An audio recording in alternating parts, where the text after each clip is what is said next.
Mesdames et messieurs, chères personnes engagées dans la mobilité durable, bonjour. Au nom de toute l'équipe d'Accès Transport Viable, c'est avec un enthousiasme débordant qu'on vous souhaite la bienvenue à Lévis, au Forum international sur les mobilités périurbaines et rurales. Avant toute chose, je souhaite reconnaître en toute amitié et en solidarité que cet événement rend hommage au premier peuple de ces lieux. Nous reconnaissons que ce territoire est à la croisée du Nyanwatio du peuple Huron-Wendat, du Ndakina du peuple Wabanaki et du Wolastoquk du peuple Malécite.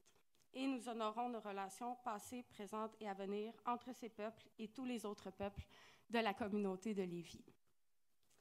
C'est un plaisir pour moi d'être réunie aujourd'hui avec vous pour explorer un sujet qui est vraiment crucial pour la transition socio-écologique, mais aussi pour le bien-être de la population, à savoir la mobilité durable dans les secteurs périurbains et ruraux.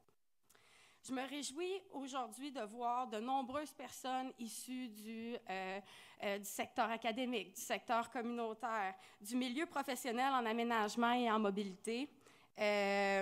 Cette belle diversité témoigne de l'importance, mais surtout de l'urgence d'investir en matière de mobilité durable hors des grands centres urbains. Je souhaite souligner la présence de certaines personnes élues qui sont ou qui seront parmi nous dans le courant de la journée. Monsieur Sébastien Couture, maire de Stoneham et Tewksbury, qui sera panéliste cet après-midi. Monsieur Michel Couturier, maire de la Malbaie.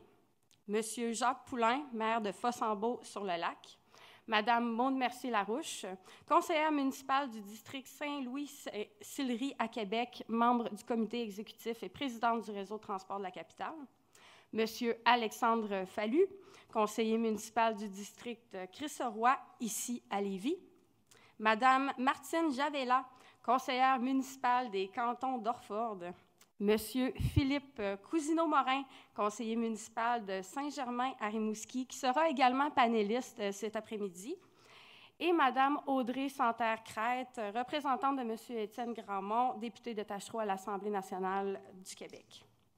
Merci d'être parmi nous pour discuter d'un sujet d'importance que constituent les transports durables hors des grands centres urbains. Parce que oui, quand on pense transport collectif et actif, on a souvent tendance à penser ville avec un gros V. Puis je nous inclus là-dedans. Je crois que c'est un grand défi auquel est confronté le secteur des transports et de l'aménagement du territoire. Inclure les milieux périurbains et ruraux dans les changements de paradigme qui s'imposent à nous, mais surtout les inclure en amont dans les réflexions et tenir en compte leurs réalités spécifiques. Étant moi-même originaire d'un petit village de la Haute-Gaspésie et donc d'un secteur rural et vraiment peu dense, j'ai toujours été consciente de l'importance de desservir nos régions en matière de transport collectif. Enfant et adolescente, j'ai marché sur des rues à fort transit, sans trottoir. J'ai vécu de l'insécurité et j'ai aussi eu des enjeux pour me déplacer entre les villages, donc des enjeux en matière de mobilité interurbaine. Je pourrais vous en parler longtemps, mais je vais m'en retenir. Nos régions connaissent des défis majeurs en matière de mobilité. Les distances entre les communautés, le manque d'options de transport en commun efficaces, fiables et fréquentes et la dépendance à l'automobile individuelle ont un impact significatif sur la qualité de vie et l'accessibilité des services essentiels. J'ai la chance maintenant d'occuper le poste de direction générale dans un organisme, Accès Transport Viable, qui travaille depuis plus de 30 ans à la promotion et à la sensibilisation à la mobilité durable dans les régions de Capitale-Nationale et Chaudière-Appalaches, mais aussi la défense des droits des utilisateurs et des utilisatrices des transports actifs et collectifs. Nos positions s'appuient sur la science et sur les meilleures pratiques éprouvées au Québec ou dans le monde. On accompagne aussi les milieux, que ce soit des municipalités ou des établissements scolaires, pour l'émergence d'environnements favorables à la pratique des transports actifs et collectifs. On a très vite compris que les changements de société doivent impliquer toutes les parties prenantes, des citoyens jusqu'aux décideurs. On doit travailler conjointement sur l'offre et la demande en matière de mobilité durable. C'est dans le cadre de cette mission de promotion et d'accompagnement des milieux que nous avons réalisé depuis 2021 le projet Mobilité.s, une initiative qui vise à explorer les opportunités et les potentiels de mobilité durable dans les secteurs périurbains et de banlieue. on a travaillé dans 4 secteurs en particulier, Loretteville, Saint-Apollinaire, Saint-Étienne-de-Lauzon et Stoneham et Tewksbury. Je salue par ailleurs les personnes avec qui on a travaillé de ces secteurs qui sont présentes aujourd'hui. Franchement, c'est un plaisir de collaborer avec vous, mais aussi d'apprendre auprès de vous. Mobilité.S repose sur une démarche participative de diagnostic territorial. À travers des sondages sur les habitudes de déplacement, des marches exploratoires et des ateliers participatifs, on a pu prendre le pouls des populations concernées. On a aussi mis en place une campagne de communication qui visait à informer la population sur les alternatives de mobilité existantes sur les territoires, mais aussi sur les potentiels qu'offrait le territoire, de manière à faire rêver les gens. Bref, le projet Mobilité.S chez nous a émergé d'un constat fondamental. Malgré les progrès réalisés en matière de mobilité durable dans les zones urbaines, peu d'actions ont été entreprises jusqu'à présent dans les milieux ruraux et périurbains pour répondre aux besoins spécifiques de toutes les personnes sur leur territoire. Les choses avancent, mais trop lentement. Je vais vous donner quelques exemples. Dans les dernières années, à chaque fois qu'on rencontre des mairesses, des maires, des conseillères, des conseillers municipaux, des membres du personnel des différentes municipalités de nos régions d'action, on nous parle toujours des routes à numéros, des routes du réseau supérieur. Elles sont trop nombreuses encore à être mal aménagées ou pas aménagées du tout pour les transports actifs. Et ça, même lorsqu'elles traversent des noyaux villageois. C'est un chantier essentiel parce qu'une rue principale sans trottoir en 2023 au Québec, c'est une aberration. Je sens qu'on a un momentum particulier en matière de sécurité routière au Québec, particulièrement avec le dernier plan d'action présenté par la ministre des Transports et de la Mobilité durable. Mais si je peux nous inviter à retenir une ambition à ne pas manquer, c'est celle que nos actions aient des retombées concrètes dans nos petites villes, dans nos petites municipalités et dans nos régions.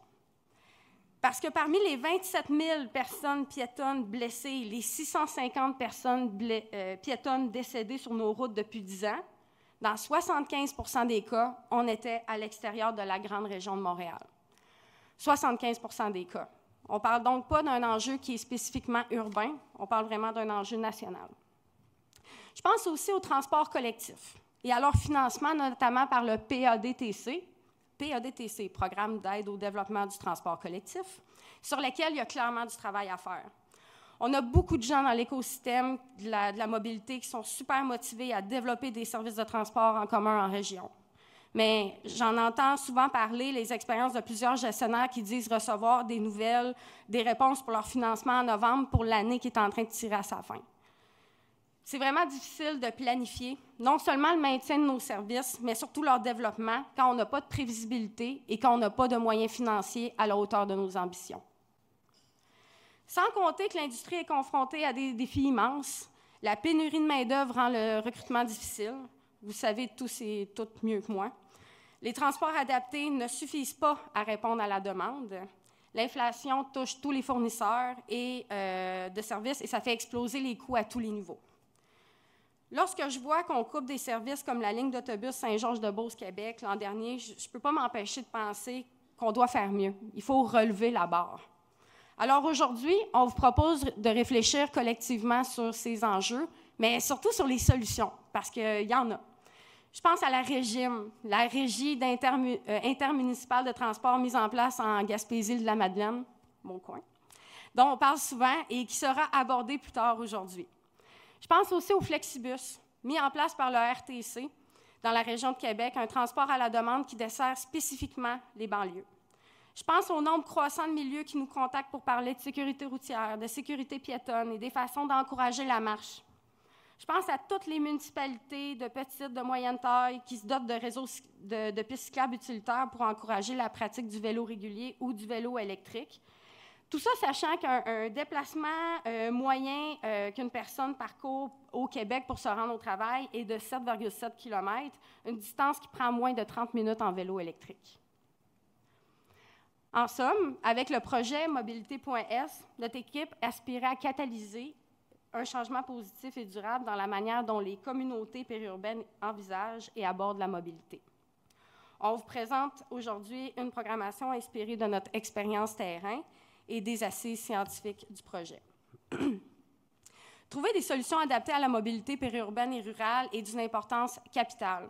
Puis ça ne concerne pas seulement la réduction des émissions de gaz à effet de serre, mais aussi la promotion d'une meilleure qualité de vie pour les personnes résidentes de ces régions.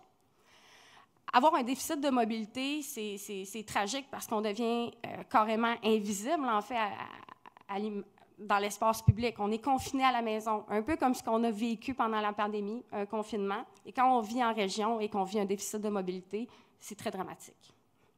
Des solutions telles que le covoiturage rural, les transports à la demande et oui, même les modes de déplacement actifs comme la marche et le vélo peuvent renforcer la résilience des communautés rurales en garantissant l'accès aux soins de santé, à l'éducation, à l'emploi et aux services essentiels. Il est impératif que les personnes élues, les communautés locales et les parties prenantes de la mobilité collaborent pour relever ces défis et rendre visible le potentiel inexploité de la mobilité durable en milieu rural et périurbain. On vous encourage donc aujourd'hui à participer activement. Venez nous voir, partagez vos connaissances au micro quand ça sera le temps, partagez vos expériences, les enjeux que vous vivez aussi dans vos milieux respectifs. Collaborons ensemble pour identifier des solutions et pour façonner un avenir plus durable pour notre société. Pour terminer, je tiens à exprimer notre sincère gratitude envers nos partenaires financiers, le programme Action Climat Québec du ministère de l'Environnement et de la lutte au changement climatique du Québec et Hydro-Québec. Votre soutien inestimable a été un moteur de réussite pour Mobilité.s, mais aussi pour ce forum. Je souhaite aussi remercier le Centre de congrès de Lévis qui nous accueille aujourd'hui. Mais surtout, je souhaite féliciter et remercier mes collègues qui ont travaillé très, très fort pour vous offrir une programmation riche, dynamique et intéressante. Maxime, qui est à la régie, Karine, Alec, Angèle, tous les autres. C'est vraiment un très grand plaisir de travailler avec vous, puis je suis extrêmement fière. Mesdames et messieurs, bienvenue au Forum international sur les mobilités périurbaines et rurales. Merci.